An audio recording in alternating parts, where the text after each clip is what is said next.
పెద్దపల్లి జిల్లా కాల్వ శ్రీరాంపూర్ కేంద్రంలోని KGN function హాల్లో మంగళవారం రోజున కాల్వ శ్రీరాంపూర్ మండలంలోని వివిధ గ్రామాలకు చెందిన వారు అనారోగ్యం కారణంగా వివిధ ఆసుపత్రుల్లో చికిత్స పొందగా వారి ఖర్చులకు సీఎం సహాయ నిధికి దరఖాస్తు చేసుకున్న వారికి 38,47,00,000 విలువ గల 108 సీఎంఆర్ఎఫ్ చెక్కులను, 17,272,00,000 విలువ గల 17 కళ్యాణ లక్ష్మి చెక్కులను కాంగ్రెస్ నాయకులతో కలిసి అర్హులైన లబ్ధిదారులకు పంపిణీ చేసిన పెద్దపల్లి శాసనసభ్యులు చింతకుంట విజయరమణారావు.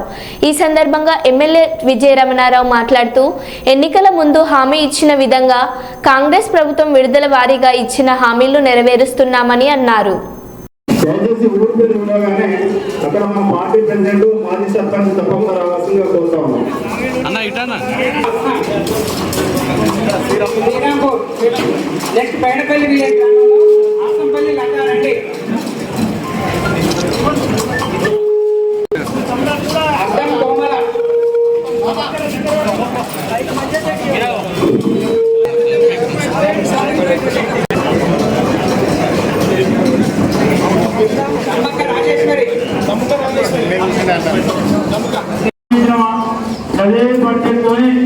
ఆ ప్రభుత్వం 6 లక్షల కోట్లు అప్పు చేస్తే ఇవాళ దాన్నే మన రేవంత్ రెడ్డి గారు, మన ముఖ్యమంత్రి గారు తిప్పలపడి కష్టపడి రూపాయి కూడబట్టి ఇవన్నీ ప్రభుత్వం ఇస్తారు.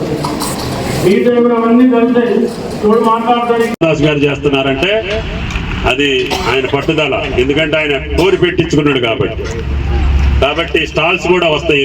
ఈ రాత్రి నుంచి వ్యవసాయ శాఖకు సంబంధించినటువంటి అన్ని రకాల రైతాంగానికి ఉపయోగపడేటటువంటి విత్తనాలకు